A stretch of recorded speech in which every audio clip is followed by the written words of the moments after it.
성경 기초진리 오늘 이 5번째 시간입니다. 구원의 영원한 보장과 확신. 교재 다 받으셨죠? 지난 시간에는 이 거듭남과 새로운 변화에서 이 육체적 출생과 영적 출생이 무엇인지에 대해서 이제 공부를 했습니다. 사람은 이제 2번 태어나야 한다는 것, 아담의 형상으로 태어난 우리들이 다시 한번 성령으로 태어나 하나님의 형상을 입어야 한다는 것을 배웠습니다. 누구든지 예수 그리스도를 이제 믿음으로 말미암아 은혜로 구원받는다는 사실에 동의하였다면은 그 결정이 자신의 전생에 어떤 영향을 미치는가를 이해하는 것이 꼭 필요합니다. 따라서 이 시간에 우리가 받은 구원 잃어버릴 수 있는 것인가, 아니면 우리가 받은 구원은 영원한 것인가, 그것에 관해서 살펴보고자 합니다. 우리가 예수 그리스도를 통해서 구원받았다고 하는 것은 영원한 생명, 영생을 소유한 것을 말합니다. 그래서 영생이란 무엇인가 하면 글자 그대로 생명의 새로움 가운데서 영원한 삶이 바로 이제 영원한 생명입니다. 주님께서는 이제 예수 그리스도를 영접한 사람들에게 영원한 생명을 주신다고 약속을 주셨어요. 사실이 그러한데도 불구하고 성도들은 자신의 구원을 의심하거나 또 때에 따라서는 구원받지 않은 것 같은 그런 생각을 하면서 구원의 확신이 없이 이제 살아갑니다. 교회를 다니는 수많은 사람들이 구원의 확신 없이 10년 혹은 20년, 30년, 더 심한 경우에는 평생을 의심과 불안 속에서 살아가는 사람들도 있습니다. 또 어떤 사람은 그 불안을 이겨내기 위해서 교회 나와서 봉사를 열심히 하고 종교 생활을 열심히 합니다. 예배도 잘 출석하고 새벽기도도 빠지지 않고 금식기도도 하고 11조 헌금도 잘 드리고 구제와 봉사 등에도 잘 참여합니다. 이것으로 이제 위안을 받으려고 하죠. 그것이 곧 구원받는 방법인 줄로 착각하고 살아가는 사람들도 많이 있습니다. 구원은 누가 주시는 것이죠? 구원은 누가 주시는 것인가? 구원은 어떤 사람이 받는 것인가? 라고 할 때 요한복음 4장 42절에 이제 수가성 사마리아 여인을 통해서 우리가 알 수 있습니다. 우리가 믿은 것은 이제 네 말 때문이 아니라 우리 자신이 들은 이분이 참 그리스도 곧 세상의 구주이심을 알았기 때문이라. 세상의 구주이심을 알았기 때문에 사마리아인들은 예수님을 영접했던 겁니다. 사람들의 말 때문이 아니라 예수님이 정말 세상의 구주이심을 알았기 때문이라고 얘기를 하죠. 이것을 알지 못하면은 구원받을 수가 없는 거죠.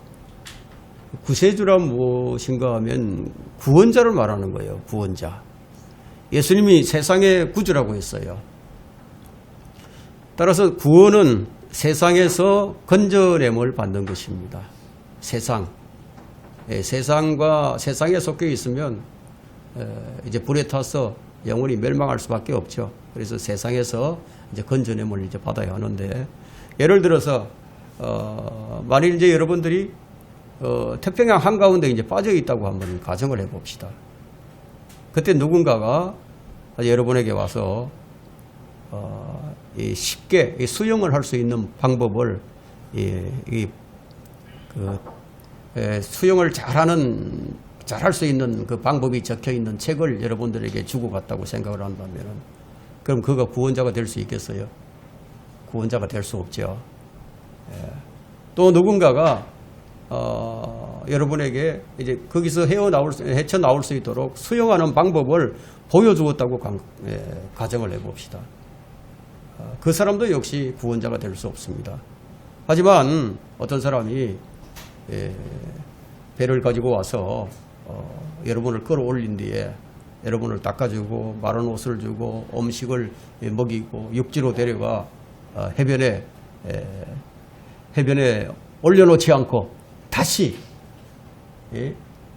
태평양 한가운데로 데리고 가서 빠뜨려 버린다면 어떻게 되겠습니까?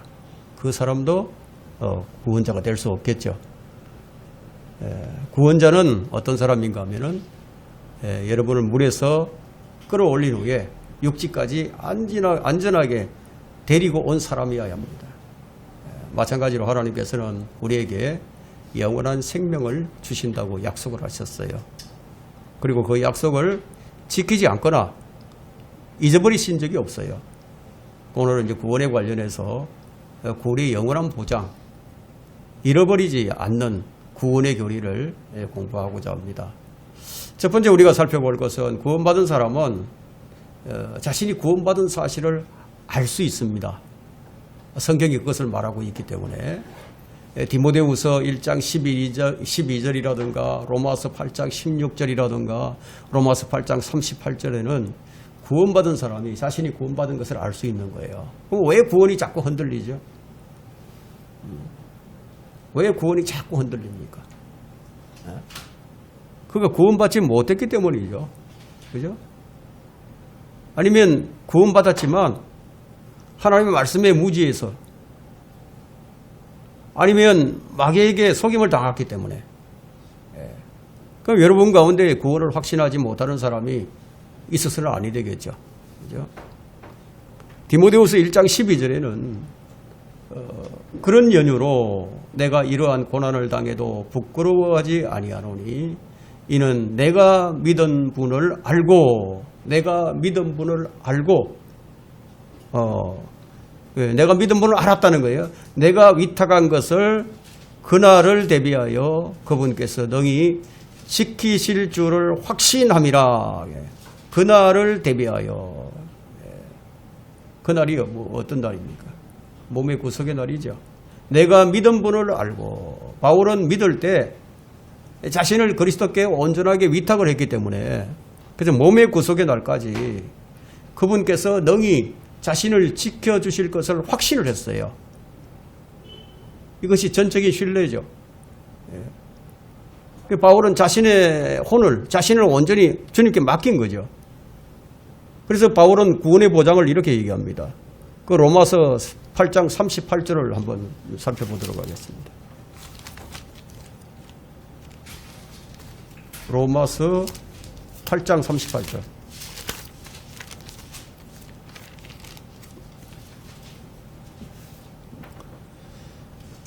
38절과 39절. 내가 확신하노니, 바울은 확신하고 있었어요. 내가 확신하노니 사망이나 생명이나 천사들이나 정사들이나 권세들이나 현재의 일들이나 다가올 일들이나 높음이나 깊음이나 어떤 다른 피조물이라도 우리를 그리스도 예수 우리 주 안에 있는 하나님의 사랑에서 떼어놓을 수 없으리라. 떼어놓을 수 없다.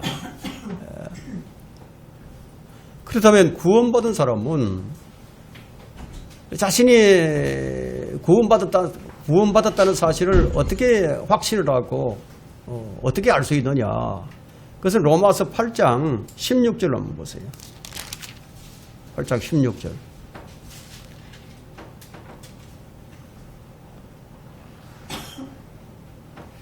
8장 16절에는 성령이 친히 우리의 영과 함께 우리가 하나님의 자녀임을 증거하시거니와. 다른 누군가가 가르쳐주는 것이 아니라 거듭난 영을 소유한 사람은 성령께서 친히 가르쳐 주신다는 거예요. 그래서 내가 구원받은 것을 아는 겁니다. 그런데 많은 사람들이 구원을 의심하게 되는데, 그럼 왜 구원을 의심하게 될까요? 그 원인은 무엇일까요? 첫 번째는 성경에 무지하면 구원을 의심하게 됩니다.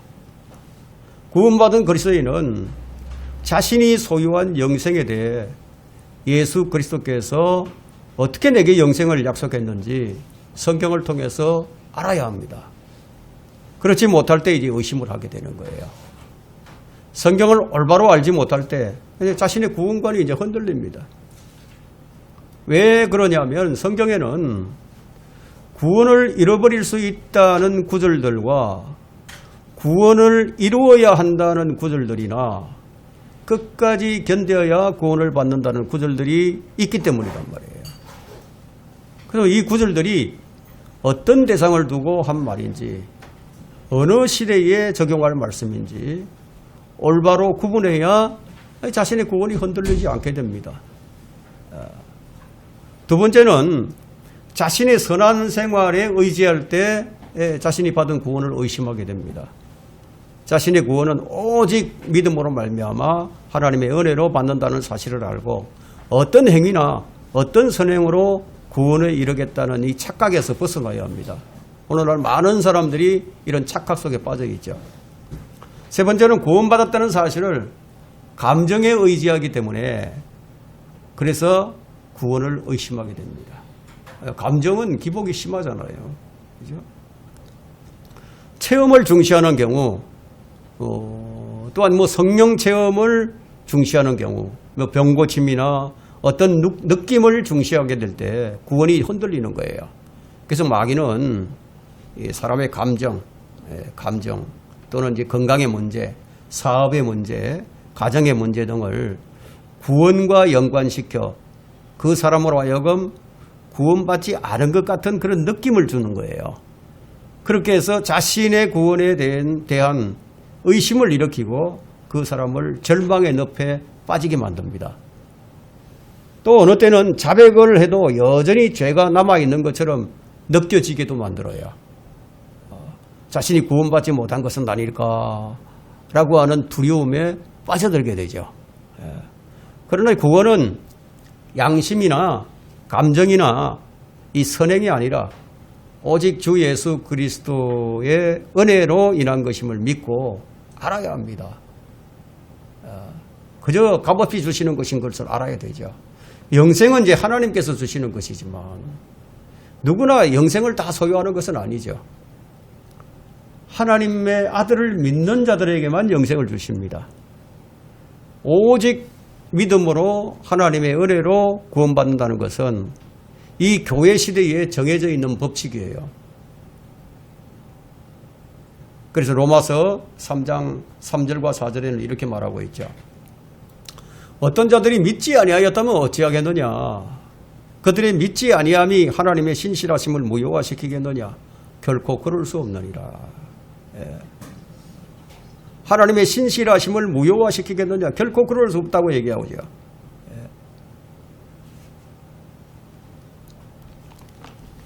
자, 네 번째는 구원받은 이후에 죄들로 인하여 구원의 확신을 의심하게 됩니다. 구원받으면 죄를 안 짓는 게 아니라 구원받은 이후에도 죄를 짓죠. 그러니까 죄를 지으면 자신의 이제 구원을 의심하게 됩니다. 어떤 잘못을 저지르고 나서 양심이 나를 정죄하거든요. 양심이 나를 정죄하면 그 좋지 않은 감정이 생겨나요. 그래서 그리스도인이 죄에 대해서 하나님께서 그 죄를 어떻게 다루시는가 이런 것에 대해서 잘 알지 못하게 되면 그 자신이 받은 구원의 보장이 막 흔들리는 거예요. 구원에 하나님께서 주신 구원이 흔들리는 게 아니라 자기 마음이 지금 흔들리는 거예요. 그래서 흔들릴 수 없는 하나님의 말씀은 이제 굳게 붙들어야 되겠죠. 그래서 바울이 그런 얘기를 하지 않습니까? 내가 전한 복음을 너희가 굳게 잡고 굳게 붙잡아야 된다. 복음을. 그래야 안 흔들리죠. 그리스도인은 이제 죄의 문제를 이미 해결을 받았어요. 이미 해결 다 죄에 대한 문제는 다 해결받았지만 여전히 이제 우리는 변화되지 않는 이 육신을 입고 있기 때문에 죄를 지을 수 있어요. 그렇다고 그 죄들 때문에 신약의 성도들은 결코 구원을 잃어버리지 않아요. 다만 그리스도인은 죄를 지었을 때 하나님의 말씀에 근거해서 자신의 죄들을 하나님께 자백하면 되죠. 그럼 자백하지 않을 경우에는 어떻게 되느냐? 징계를 받는 거예요. 매질을 당하게 되고. 왜냐하면 그 이유는 하나님께서는 구원받은 성도들을 더 이상 죄인이 아니라 아들로 다루시기 때문에, 죄인으로 다루시는 것이 아니라 아들로 다루시기 때문에 아들이 죄를 짓고 잘못을 했을 경우에는 매질을 하시고 징계를 하시는 거예요. 그래서 요한일서 1장 8절과 9절을 한번 보세요. 요한일서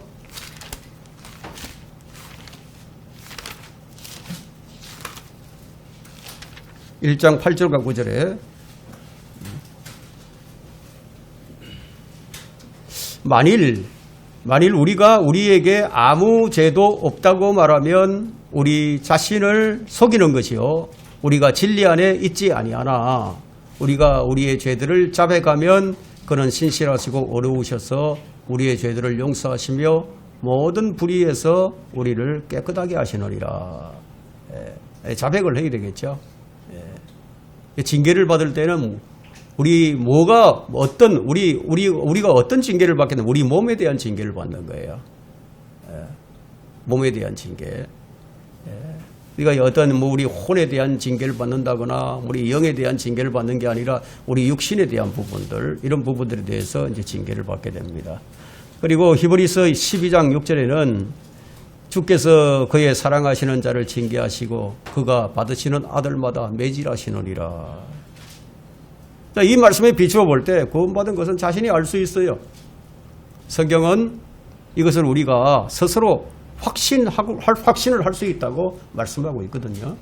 이 고린도후서 13장 5절에 보면은 그래서 바울은 너희가 믿음 안에 있는지 너희 자신을 시험하고 스스로 입증하라. 예수 그리스도께서 너희 안에 계신 것을 스스로 알지 못하느냐. 그렇지 못하면 너희는 버림받은 자들이라. 스스로 알 수 있는 거예요. 그러면 그리스도인은 어떤 근거로 온전한 구원의 확신을 가지고 나는 구원받았다. 나는 나의 모든 죄가 용서된 것을 안다. 나는 하늘나라에 갈 것이다. 이렇게 확신하면서 말할 수 있을까요? 어떻게 믿는 자의 구원이 영원히 보장된다는 것을 알 수 있을까요? 이제 성경적 사실로부터 하나님의 가족에 속한 성도의 상태와 구원의 영원한 보장과 확신에 관한 질문을 스스로 해결할 수 있어야 돼요. 스스로. 누가 여러분들에게 그러한 질문을 했을 때 여러분들이 답변을 할 수 있어야 되고 스스로에게 질문을 하고 스스로가 답변을 할 수 있어야 됩니다. 자, 두 번째 우리가 살펴볼 것은 하나님의 말씀이 바로 구원의 영원한 보장이라는 사실입니다. 사도 요한이 성경을 쓴 그 기록 목적을 이제 말하고 있는데 요한일서 5장 13절에서 자신이 무엇 때문에 성경을 쓴 것인가 그런 기록을 말하고 있습니다. 그 요한일서 5장 13절을 보시면은 내가 하나님의 아들을 믿는 너희에게 이런 것을 써먼 거죠. 하나님의 아들을 믿는 너희에게, 그리고 성도들이죠. 성도들에게 이런 것을 써먼 너희에게 영생이 있음을 알게 하려 함이며 또한 너희가 하나님의 아들의 이름을 믿도록 하려 함이라. 그래서 아들을 믿는 자는 영원한 생명을 소유한 사실을 하나님의 말씀이 이렇게 보증을 해주고 있는 겁니다. 이 영생의 소망은 언제부터 하나님께서 계획을 해놓으신 것인가 하면은 세상이 시작되기 이전에 하나님께서 정해놓으셨어요. 그래서 여러분 한번 찾아보겠습니다. 디도서 1장 2절 3절입니다. 디도서 1장 2절 3절.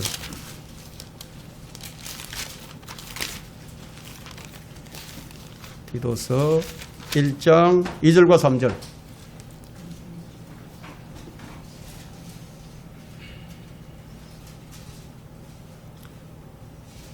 영생의 소망 안에서 주어진 것으로 이 영생의 소망은 거짓말하실 수 없는 하나님께서 세상이 시작되기 이전에 약속하셨다가 이게 세상이 시작되기 이전에 약속을 해놓으셨어요.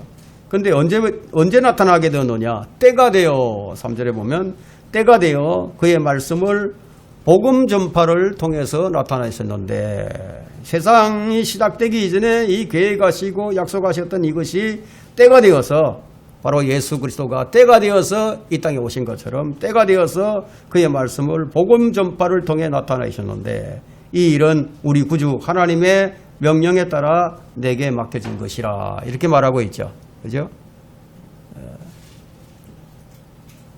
그럼 우리 하나님께서 우리에게 약속하신 약속이 뭐냐?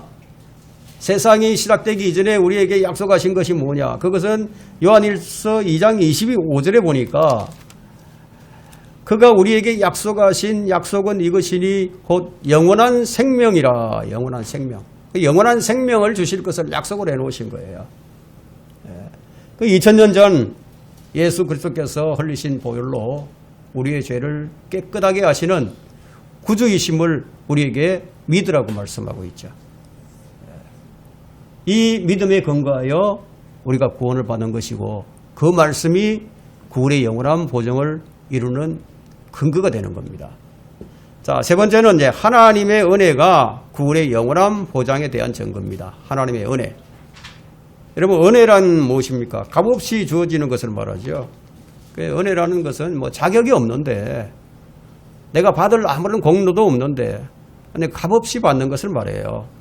그래서 에베소서 2장 8절에는 너희가 믿음으로 말미암아 하나님의 은혜로 구원을 받았으니 이것은 너희에게서 난 것이 아니요 하나님의 선물이라. 하나님의 선물이라고 얘기하고 있죠. 행위에서 난 것이 아니니 이는 아무도 자랑하지 못하게 하려 하심이라. 그래서 우리의 구원을 주시는 하나님의 은혜에 근거해서 구원을 이제 보증받고 확신할 수가 있습니다. 디도서 2장 11절과 12절을 한번 펼쳐보세요. 디도서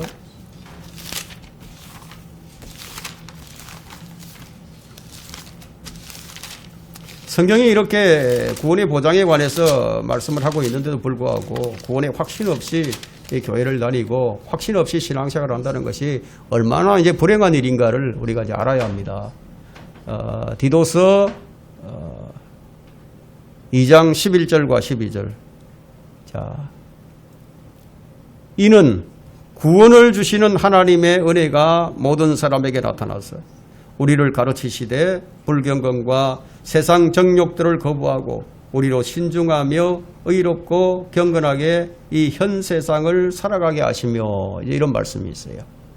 그러니까 구원받으면 이와 같이 이제 새롭게 이제 마음이 달라지는 현상이 나타난다는 거예요.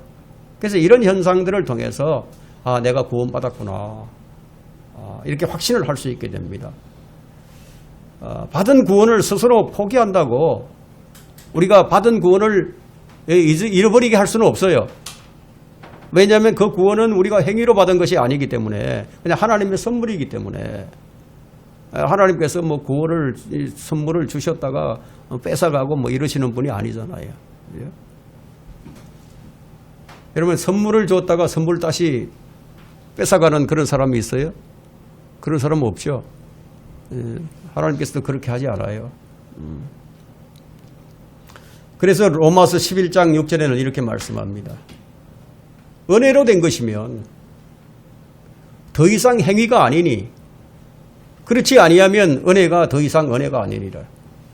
그러나 행위로 된 것이면 그것은 더 이상 은혜가 아니니 그렇지 않으면 행위는 더 이상 행위가 아니기 때문이라. 이렇게 말씀을 하죠. 그래서 바울은 이렇게 얘기합니다. 나는 하나님의 은혜를 저버릴 수 없나니 만일 의가 율법으로 인하여 온 것이라면 그리스도께서 헛되이 죽으신 것이라. 율법에 의한 의, 우리가 행위로서 지키는 의, 이것이 아니라 하나님의 은혜로 값없이 주신 것이다. 그래서 그리스도께서는 만일 의가 율법으로 인하여 온 것이라면 그리스도께서는 헛되이 죽으신 것이다. 이렇게 갈라디아서 2장 21절에 말씀하고 있습니다. 만일 하나님의 은혜가 말이죠. 하나님 주신 선물이, 구원의 선물이 99%만 유효하고, 자, 나머지 1%는 사람이 그것을 완수해야 한다면은, 그렇다면 그것은 온전한 하나님의 은혜라고 얘기할 수가 없죠. 따라서 이 구원이란 100% 하나님의 은혜에 근거하기 때문에 우리가 이 구원을 유지하기 위해서 혹은 이 구원을 지탱하기 위해서 사람에게 그 어떤 노력도 요구되지 않는다는 거예요. 그냥 값없이 주신 겁니다. 그래서 구약의 경우와 신약의 경우가 달라요.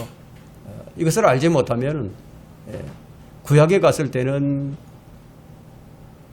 자신이 구원이 흔들리게 되고, 또 로마서로 와서 로마 서신을 읽으면은 또 구원의 보장을 받았다가, 또 저 야고보서로 간다거나 히브리서로 가면 또 자신의 구원이 흔들리게 되고, 또 마태복음에 가면 마태복음 24장에 가면 아이고 내가 이것까지 견뎌야 구원을 받네, 이런 생각이 든단 말이에요. 그래서 성경을 알지 못하면은 구원이 흔들릴 수밖에 없어요. 네 번째, 주 예수 그리스도의 말씀이 구원의 영원한 보장에 대한 증거입니다. 자, 하나님께서 어떤 상황에서도 그리스도인을 그분의 가족, 하나님의 가족으로 삼았는데, 그리스도인을 하나님의 가족으로 삼았는데 그 가족을 가족 밖으로 내치지 않으신다는 거예요. 우리가 이걸 어떻게 알 수 있느냐 하면, 예수님께서는 요한복음 6장 37절에서 아버지께서 내게 주시는 자는 다 내게로 올 것이요 또 내게 오는 자는 내가 결코 내어쫓지 아니하리라. 예수님께 오는 자는 결코 예수님이 내쫓지 않는다, 이게. 예. 성경은 우리가 우리 자신을 지키는 것이 아니라 예수 그리스도께서 우리를 지켜주시는 것을 말씀하고 있어요. 여러분 잘 아시는 대로 요한복음 10장 28절과 29절에 보면요, 내가 그들에게 영생을 주노니 그들은 영원히 멸망하지 않을 것이며, 우리 예수 그리스도께서 우리에게 주시는 영생은 영원히 멸망하지 않는다, 이게. 또 아무도 나의 손에서 그것을 빼앗지 못할 것이라. 그들을 나에게 주신 내 아버지는 만유보다 더 위대하시니 아무도 내 아버지 손에서 그들을 빼앗아갈 수 없느니라. 일단 하나님의 가족이 되면 아무도 빼앗아갈 수 없는 거예요.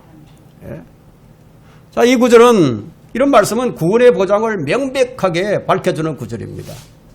왜냐하면 우리의 아버지 하나님께서는 모든 사람, 만물보다도 더 위대하시기 때문입니다. 다섯 번째는 구원의 영원한 보장에 대한 증거는 바로 우리 안에 계신 성령이세요. 성령님이 바로 우리의 영원한 구원의 보장이 되신다. 고린도전서 6장 19절과 20절에는 우리 안에 성령이 거하시는 것을 알 수 있어요. 구원받은 그리스도인 안에 성령이 내주하신단 말이에요. 고린도전서 6장 19절 한번 봅니다.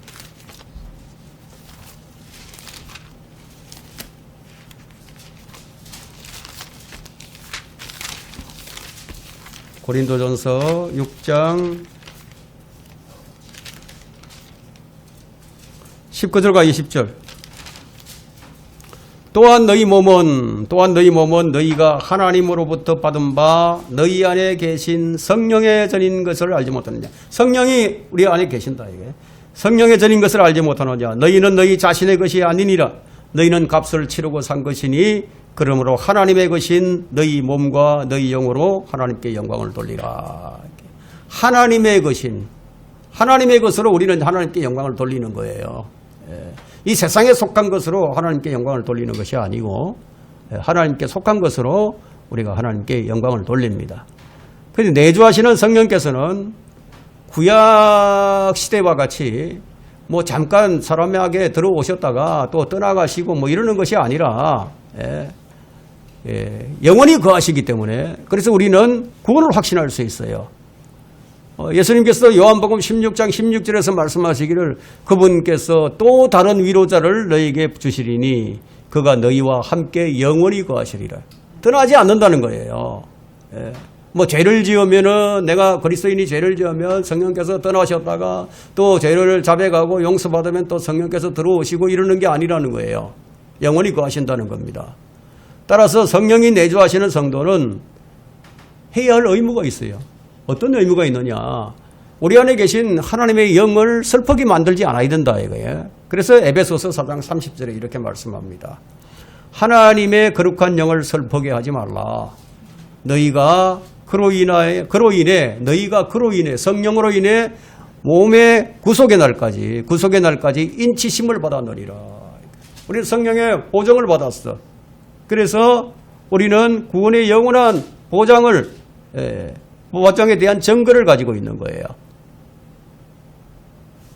하나님의 영을 슬프게 하지 말라고 말씀하고 있죠.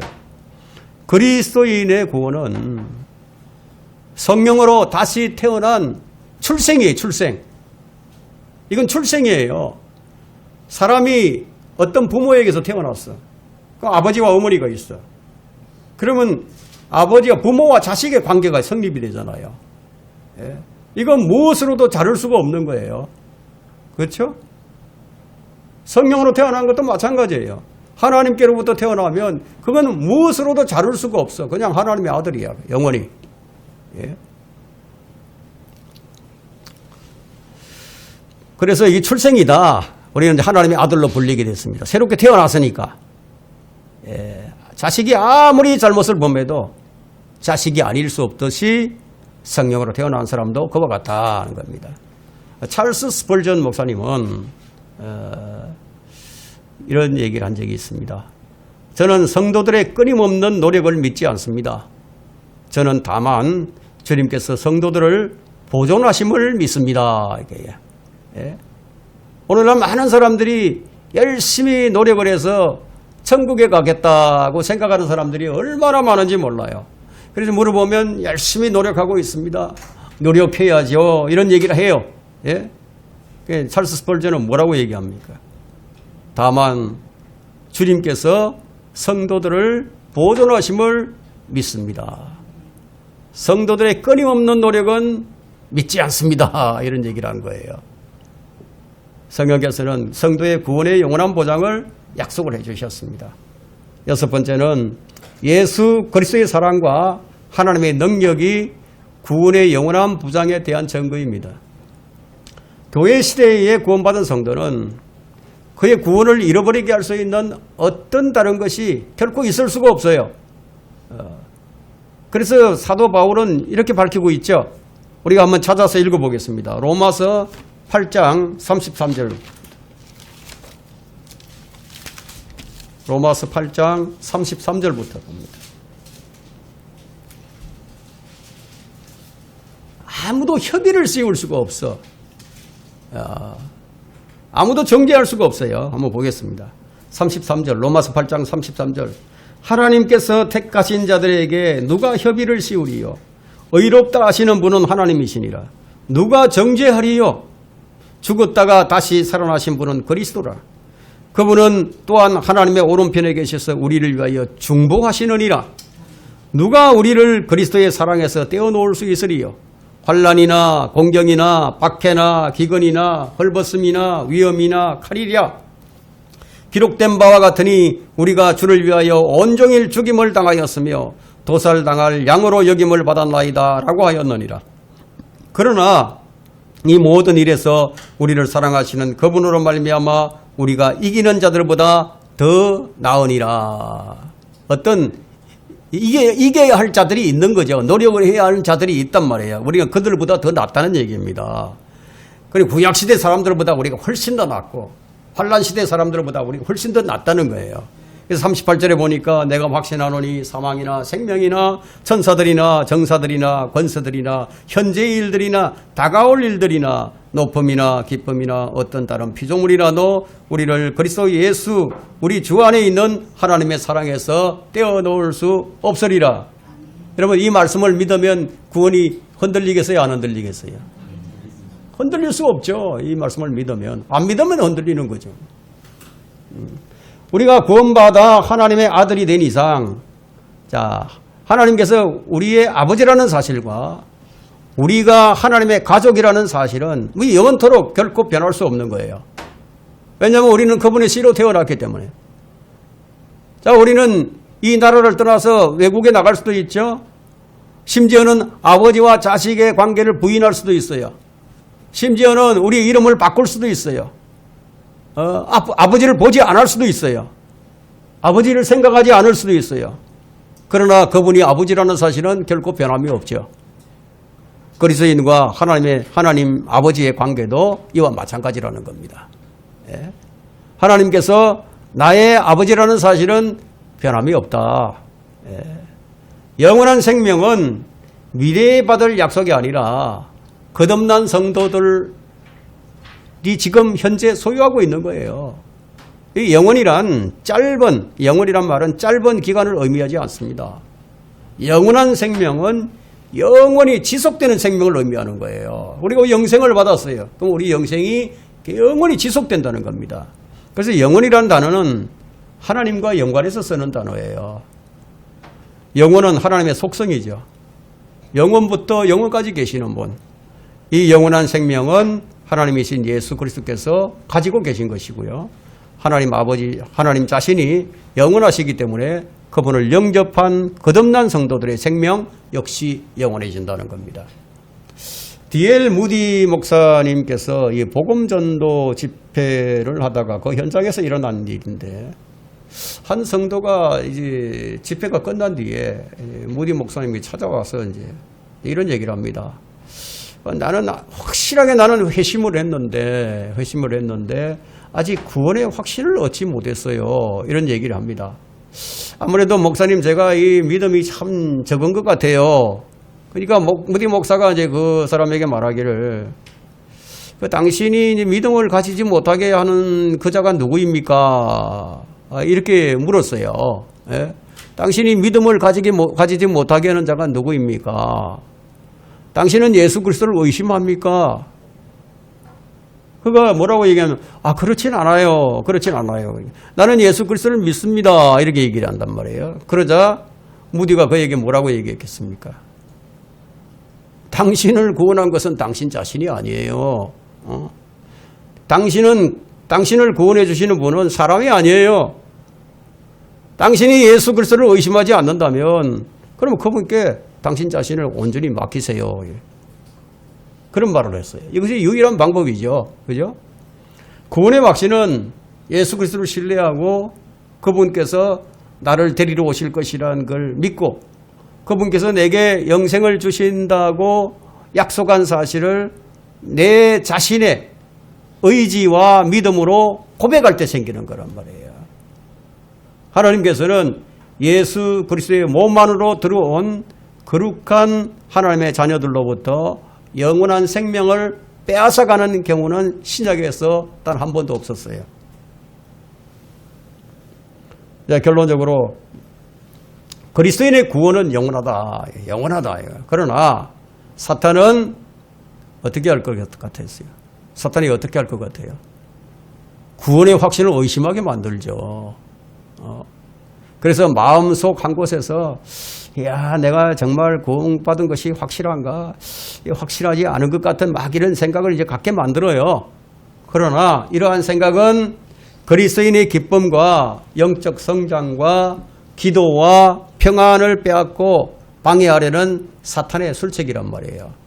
사탄이 하나님께서 우리에게 주신 구원을 빼앗아갈 수 있어요? 빼앗아갈 수 없어요? 빼앗아갈 수 없죠.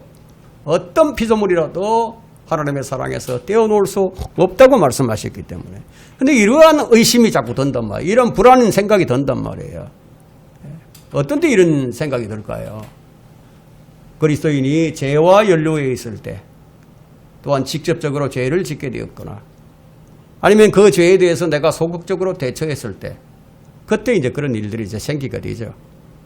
그래서 그리스도인은 성령 충만한 성별된 삶을 살아야 해요. 성별된 삶, 생명의 새로움 가운데서 살아가야 하는 겁니다. 하나님께서는 한 점의 흠도 없는 자신의 피로 구속을 완전히 성취하셨고, 이것은 사람의 주관적인 감정이나 느낌, 생각이 아니라 엄연하고 객관적인 사실이에요.